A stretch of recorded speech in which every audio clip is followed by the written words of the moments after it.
On doit emménager dans moins d'un mois, 28 jours pour être exact, et il faut que je vous montre à quoi ressemble l'appartement.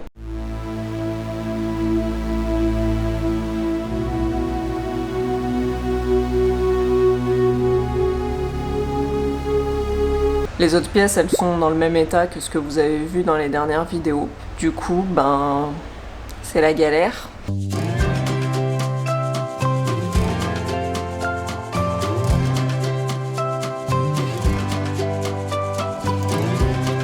On peut pas avancer sur le parquet de notre chambre à cause de la fuite, comme je vous l'ai expliqué, et du coup, on n'a pas pu terminer la pause.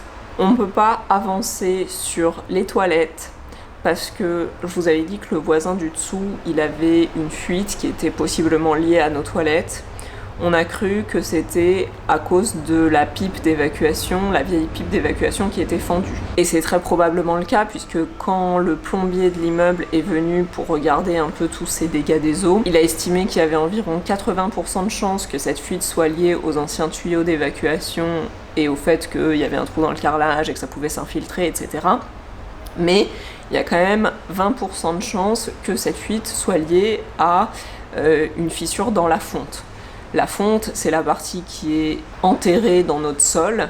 Donc, ils vont intervenir en urgence normalement pour remplacer cette partie-là. Tout le conduit qui mène en fait de notre sol au niveau de l'évacuation des toilettes jusqu'à la colonne d'évacuation de l'immeuble. Cette intervention, elle devrait avoir lieu rapidement puisqu'elle va être faite en urgence. Puisque, comme je viens de vous le dire, on déménage dans moins d'un mois et il faut quand même qu'on ait des toilettes opérationnelles, enfin, pas complètement opérationnelles, mais au moins une évacuation dans l'appartement où on peut évacuer nos déchets. Et quand je parle de déchets, je parle pas des poubelles, je parle du caca. On est bloqué sur la salle de bain. Il y a des choses qui sont en train de se mettre en place, je vous en parlerai un peu plus tard. Bref, donc on peut pas vraiment avancer sur le projet de salle de bain qu'on avait initialement prévu. Et puis de toute façon, honnêtement, là, à 28 jours du déménagement définitif, je pense qu'on n'aurait jamais eu le temps de finir notre salle de bain. Donc on va plutôt s'orienter sur une salle de bain provisoire. On va acheter, on est en train de regarder en ce moment, mais du coup probablement une cabine de douche et de faire un meuble d'appoint lavabo. Et on va avoir une salle de bain en travaux pendant encore un petit moment, mais au moins on pourra se laver, prendre des douches et avoir un lavabo opérationnel. Donc c'est le projet pour l'instant. Autant vous dire que la salle de bain, si vous attendiez ça avec impatience, je pense que vous n'êtes pas près de l'avoir terminée. Dans le salon, on a toujours ce problème pareil de fuite qui vient de nos voisins du dessus, qui nous empêche de finaliser les réparations du plafond, en sachant que l'appartement du dessus qui fuit chez nous, c'est un appartement qui est en location et qu'en ce moment il n'y a pas de locataire. Donc du coup, on ne sait pas si la fuite est en train de se résorber, enfin en tout cas l'humidité est en train de se résorber parce que l'appartement n'est plus utilisé ou si parce que ça a véritablement été réparé. Donc il se peut très bien que d'ici quelques mois, l'humidité est descendue en dessous de 18% et qu'on puisse faire les travaux, sauf que le jour où il y aura à nouveau des locataires, il se peut que on ait à nouveau de l'humidité et qu'on ait fait tous ces travaux pour rien. C'est la loose, Donc on est bloqué aussi sur ça. On est bloqué du coup sur tout en fait. Sur tout. Ah oui, j'ai oublié de vous dire aussi le dressing, du coup on peut pas avancer dessus puisque c'est la même fuite de la chambre et voilà, ça c'est en stand-by puisque pour l'instant on n'a même pas trouvé la cause, enfin on sait à peu près mais la cause exacte, précise de pourquoi ça continue à fuir chez nous. Donc voilà, donc pas notre chambre, pas le dressing, pas le salon, pas les toilettes, la salle de bain provisoire, et donc il nous reste les deux petites pièces, la salle de sport et mon atelier couture sur lesquelles on va pouvoir avancer.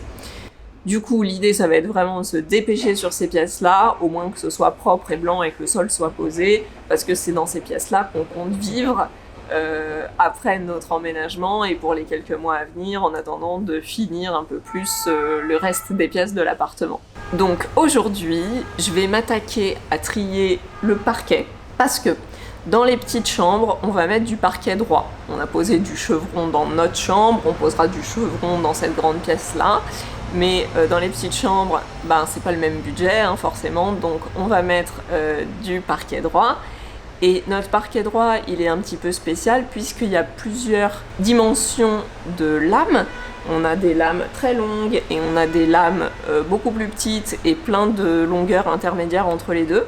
Donc je vais déjà trier tout ça pour voir ce qu'on a et commencer à réfléchir à la pose pour ces pièces-là. Je vais en profiter pour trier aussi les boîtes de parquet chevron.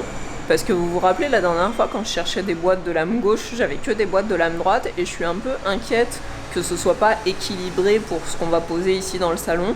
Donc il faut que je fasse le compte de ça aussi. Bon, par contre, je sais pas exactement où est-ce que je vais pouvoir les entreposer parce que il y a du bordel partout.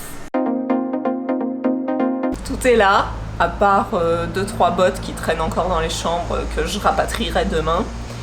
C'est pas franchement le meilleur endroit pour stocker du parquet devant la fenêtre, mais là c'est tellement encombré que j'ai pas vraiment d'autre choix, et puis pour moi c'est pas très grave parce qu'il va pas rester là longtemps, on va rapidement le poser dans les chambres. Si jamais vous avez du parquet à entreposer quelque part, choisissez l'endroit le plus à l'abri de la lumière, parce que quand il est emballé, en fait les petits endroits qui sont au contact du soleil, de la lumière, ont tendance à foncer. Il bronze et du coup il se peut que quand vous ouvrez vos boîtes vous ayez des parties qui soient très foncées, toutes les parties qui ont été en contact avec la lumière. Donc voilà, il vaut mieux éviter que ça prenne la lumière avant d'être ouvert. Et d'ailleurs, même une fois posé, il faut faire attention. Moi, la vendeuse du parquet m'avait recommandé pendant 6 mois de pas mettre de tapis sur le parquet pour justement éviter aussi ces démarcations. Elle m'a dit, bon, au niveau des meubles, c'est moins grave dans le sens où les meubles, on a moins tendance à les bouger, mais si on met un tapis juste après avoir posé le parquet, il se peut que on décide de le changer un peu plus tard et qu'on ait du coup la démarcation du tapis sur le parquet tout fraîchement posé, donc c'est quand même dommage. Donc à éviter. Ces boîtes de parquet en point de Hongrie, je les déplacerai demain pour faire mon petit calcul de ce qui me reste en côté droit, côté gauche. Franchement là, je suis super fatiguée. En fait, en ce moment, je suis tellement fatiguée quand je rentre le soir que je m'endors sur le canapé. Et je me réveille au milieu de la nuit avec le cou tout tordu et tout ça. Et évidemment, une fois que je vais me coucher, je n'arrive plus à me rendormir. Je pense à des millions de choses. Donc je suis crevée. Ce matin je me suis réveillée à 6h du mat sur le canapé, il faisait déjà jour et évidemment impossible de me rendormir, donc je suis réveillée depuis 6h du mat. Autant vous dire que là, déplacer le parquet, c'est un effort surhumain en fait. J'ai pas mangé de la journée parce que je me suis dépêchée ce matin pour venir pour l'expert. Il est maintenant 15h52 et j'ai un peu faim et je commence à être très fatiguée. En plus, il fait chaud aujourd'hui, donc c'est un peu désagréable de faire des efforts quand il fait chaud et qu'on est fatigué. Du coup, je vais rentrer à la maison et je vous retrouve demain parce que demain on a une livraison Leroy Merlin qui arrive. Je me rappelle plus exactement ce qu'il y a dedans. Bon, en fait, elles étaient là toutes mes lames gauches, cachées derrière. Bon, en fait, je viens de rentrer à la maison et je voulais vous montrer. Déjà, bon, faites pas attention parce que ma cuisine en ce moment c'est Bagdad. Entre les travaux, le boulot, le déménagement à préparer, on s'en sort pas. Donc on n'a pas le temps de ranger, mais on n'a pas non plus le temps de faire les courses parce que j'ouvre mon frigo pour trouver quelque chose à manger et là, tada, il n'y a quasiment rien du tout. Donc heureusement j'ai un petit reste de resto indien, je crois que je vais manger ça et puis après au lieu de me reposer je vais aller faire les courses parce que sinon on va crever la dalle pour les jours à venir. Et pour vous dire à quel point c'est la dèche, il n'y a plus de PQ, on utilise maintenant des serviettes McDo. Petit changement de programme, finalement, il n'y aura pas de livraison Leroy Merlin aujourd'hui parce que après vous en avoir parlé, du coup je suis allée regarder hier soir ce que j'avais commandé exactement et je me suis aperçue qu'en fait on avait commandé que des choses pour la salle de bain, sauf que pour l'instant, la salle de bain est en stand-by, enfin en tout cas le projet tel qu'on l'a imaginé est en stand-by. Et à la place, on a décidé de faire une salle de bain d'appoint pour pouvoir quand même emménager, pouvoir quand même prendre des douches. Et heureusement en fait que je vous en ai parlé et que j'ai rechecké le truc. Comme ça m'a laissé le temps de tout annuler et de pas recevoir une livraison où il y avait que des produits qui allaient me servir à rien. Parce qu'en plus, c'est pas des produits qu'on peut conserver. Si par exemple on fait la salle de bain dans 1 an ou dans 2 ans, c'est pas des produits qu'on peut garder et se dire bon, on les utilisera dans 2 ans parce que ça périme. Et puis d'ici là, il peut se passer tout un tas de choses et finalement, on peut avoir changé complètement d'avis sur la salle de bain. Alors, avant de vous expliquer les tâches du jour, déjà je voulais vous montrer un truc. Est-ce que vous avez vu mon super t-shirt? J'ai retrouvé ça en commençant à faire les cartons. Plus sérieusement, donc on en était resté à l'histoire du parquet. J'ai trié du coup toutes les lames droites en fonction de leur longueur. Comme ça, je vais pouvoir commencer à réfléchir à mon calpinage pour les petites pièces. Et j'ai trié aussi toutes les boîtes de parquet chevron parce qu'il fallait que je compte combien il me restait de lame gauche, combien il me restait de lame droite, enfin de carton de lame gauche et de carton de lame droite, pour pouvoir, pareil, commencer à réfléchir à mon calpinage pour cette pièce. Donc ça, c'est fait. Maintenant, on va aller dans notre chambre parce que le parquet qu'on a déjà posé, il va falloir qu'on le protège. Donc je vais tout bâcher pour pouvoir commencer petit à petit à apporter des cartons de notre appart actuel vers ici pour anticiper le déménagement. Parce que cette pièce, malheureusement, comme on peut pas la finir à cause de la fuite, ça va être la pièce où on va faire notre garde-meubles et notre garde-carton et où on va stocker la plupart de nos affaires. Ouh, elles sont belles ces lames! J'ai déjà déballé quelques lames de parquet parce que je voulais commencer à regarder ce que ça allait donner. En fait, j'aime toujours voir en visu dans la pièce. Je trouve que c'est plus facile de se rendre compte. Ça permet de se rendre compte de tous les petits trucs qui vont poser problème. Donc, je vais en profiter pour vous montrer. La première chose, c'est que moi, je me suis basée avec ma première lame entre les deux portes. Là, c'est la porte à galandage. Donc, moi, je veux vraiment que ma lame de séparation tombe à peu près au milieu, à l'endroit du galandage. Du coup, ça c'est mon point de départ pour ma pose. Et ensuite, je suis venue poser, bon là c'est bien sûr un test, donc je suis venue poser à blanc toutes les lames pour voir jusqu'où j'allais tomber au niveau du mur. Et c'est là que je me rends compte que je vais avoir le même problème que dans la chambre, c'est-à-dire que ma dernière lame, elle arrive trop loin du mur pour que ma plinthe puisse être dessus. Là, la plinthe, elle passe en dessous, derrière. Mais elle arrive trop près du mur pour que ce soit joli de découper une autre lame et de venir combler avec une autre lame, parce que là j'ai 2 cm. Donc ça me permet de savoir que déjà cette pose, ça va pas être l'idéal. La deuxième chose, c'est que comme d'habitude, ce mur-là est pas droit, le mur du fond est sans doute pas droit, et celui-là, il est aligné avec ni lui. Donc pareil, il n'y a pas vraiment de mur sur lequel on peut s'aligner. Du coup, ce qui va être important pour moi, c'est que visuellement, quand je vois l'ensemble de la pièce par rapport à la fenêtre au fond, que mes lames, elles aient l'air de partir droit. Ce qui n'est pas le cas là avec ma pose à blanc, c'est pas très flagrant à la caméra, mais en gros, mes lames, elles partent un peu en biais comme ça. Donc, d'ailleurs, ça se voit quand on est près du mur, parce que du coup, on voit bien que ici, c'est beaucoup plus petit que ici. Donc ça, c'est quelque chose que je vais essayer de corriger avant de faire ma pose, pour être sûr que visuellement, mes lames, elles aient l'air d'être bien droites dans la pièce, et peu importe si c'est pas très droit le long des murs. Le problème, c'est que je peux déjà faire tous mes réglages pour cette pièce, mais je vais avoir exactement la même chose à faire en miroir pour la pièce d'à côté, la salle de sport, et pour l'instant, c'est tellement encombré que je peux pas y accéder. Bon, c'est la merde. Je viens d'essayer de refaire l'expérience en sens inverse, en me calant par rapport au mur, en mettant mes petites cales pour laisser l'écartement suffisant pour avoir la marge, le joint de dilatation, et que ma plinthe tombe bien sur la dernière lame. Et du coup, en fait, ce que je me rends compte, c'est qu'évidemment, ce mur n'est pas droit, puisque mes lames, maintenant, elles partent en biais dans l'autre sens. C'est-à-dire qu'elles sont un peu comme ça, légèrement comme ça. Et d'ailleurs, ça se voit puisque quand j'arrive au niveau du galandage et que j'aligne ma lame, en fait, donc là, elle a l'air pas trop mal. Et ici, elle arrive carrément décalée par rapport à la cloison. Et en plus, là, le problème que je vais avoir si je les pose comme ça, c'est que du coup, non seulement j'aurai 2 lames ici au niveau du galandage, et moi j'en voulais qu'une seule, et surtout, ici, je vais avoir le même problème, c'est que pour continuer le long du mur, je vais avoir un petit bout de lame à découper qui fera cette longueur-là. Et ça fait, je pense, 3 cm. Donc c'est pas top. Ah oui, et il y a un truc qui m'a toujours fait délirer aussi, je sais pas si je vous ai déjà montré ça, parce que les murs sont pas droits, certes, mais est-ce que vous saviez qu'on avait un mur arrondi? Regardez, c'est le mur du coin de cette pièce. En fait, quand je me mets là sur le côté, et ben, on voit pas, c'est dommage, je sais pas comment faire pour vous montrer.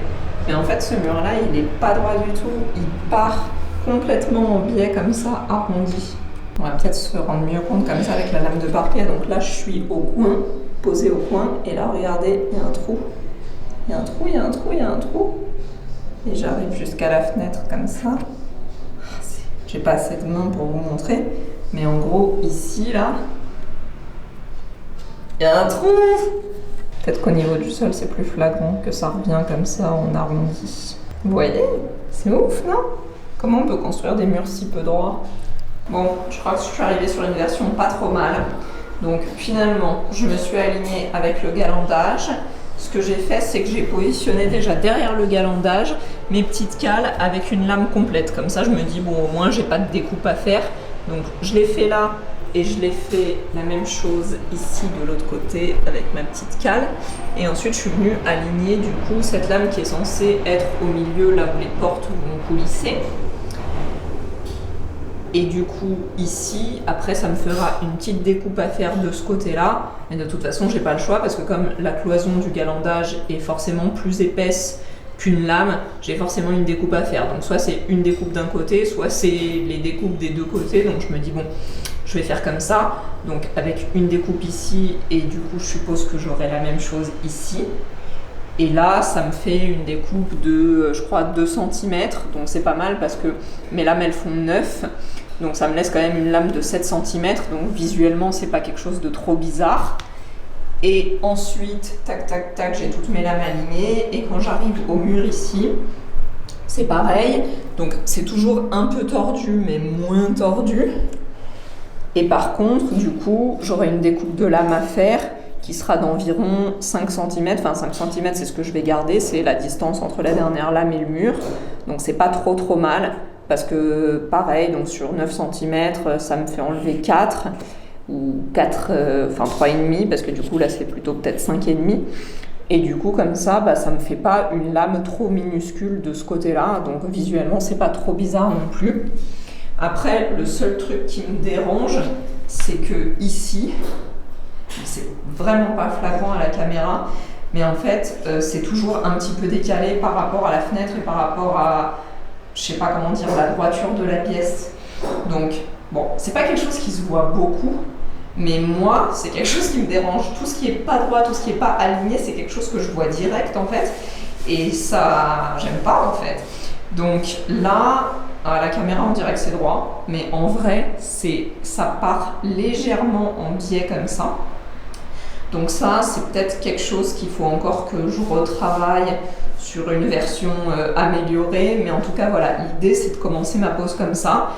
Et l'avantage c'est que ici je suis sur des lames pleines et comme ça bah, ça sera pas trop chiant pour continuer ma pose de l'autre côté de la pièce. Je viens de voir qu'à l'intérieur des sachets de parquet, il y avait les conseils et instructions de pose. Donc oups, j'ai oublié de regarder avant de poser le parquet de la chambre. En gros, ce qu'ils disent, c'est qu'avant la pose, le support doit être plan, sec, rigide et adhérent. Donc ça me paraît pas mal, sauf que sec, il faut contrôler l'humidité de la dalle avec un appareil homologué. Ok, donc ça c'est mort. Ensuite, le contrôle du support est réalisé avec une bombe à carbure.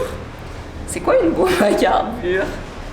Ce test est dans la plupart des cas effectué par le chapiste. Bon, ben, Chapiste Audrey n'a pas de bombe à carbure. Barrière contre l'humidité, ok, bon, nous on a la sous-couche caoutchouc, j'espère que c'est isolant contre l'humidité, je sais pas trop. Sol chauffant, non. Le stockage local sec et chauffé. Oups. Nous, il est stocké à la maison depuis le mois de janvier et ben, on n'a pas de chauffage en fait. Donc voilà, l'hygrométrie de l'air. Comment on calcule l'hygrométrie de l'air ambiant? Ok, parquet brut. Il faut le laisser se stabiliser 7 jours avant la pose sur le chantier. Ah mais nous il n'est pas brut, il est verni. Les colis seront ouverts au moment de la pose. Ok, bon bah ça me paraît pas mal. Préparation du parquet. Avant de commencer la pose, ouvrir plusieurs colis afin de répartir harmonieusement les lames de parquet. Ça c'est bon, c'est à peu près la seule chose que j'ai faite. Vous savez très bien que moi je fais tout de manière alternative, hein, c'est pas la première fois. Ma méthode elle est pas si mal, hein, je pense qu'on va continuer comme ça. Avant de bâcher le parquet, j'ai pris le soin de bien le nettoyer pour enlever tous les petits résidus de petits bouts de plâtre et petits bouts d'enduit pour éviter que ça raye sous la bâche. Je vous le remontre une dernière fois parce que vous n'allez pas le revoir pendant très longtemps.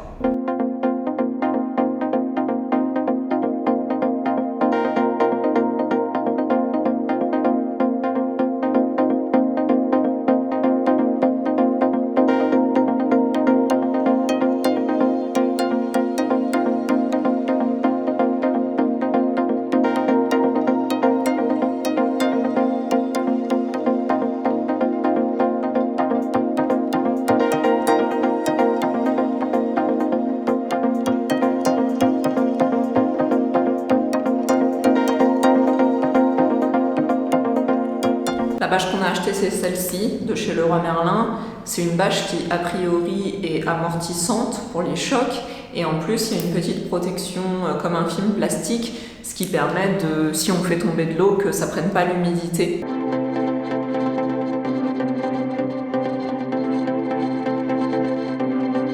J'ai un petit doute là d'un coup.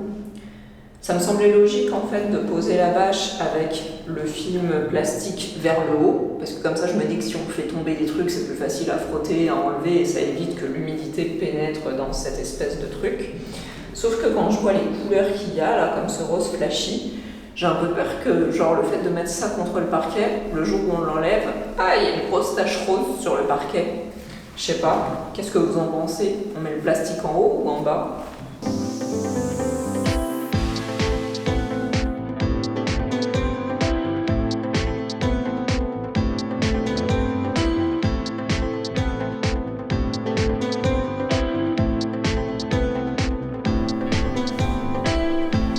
On a officiellement apporté le premier carton.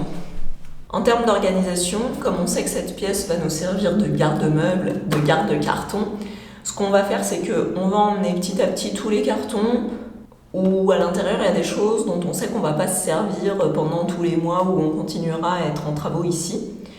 Ce qui veut dire que tous mes cartons de livres, mes cartons de verre... Ah oui, je vous ai pas dit, j'ai un problème avec les verres.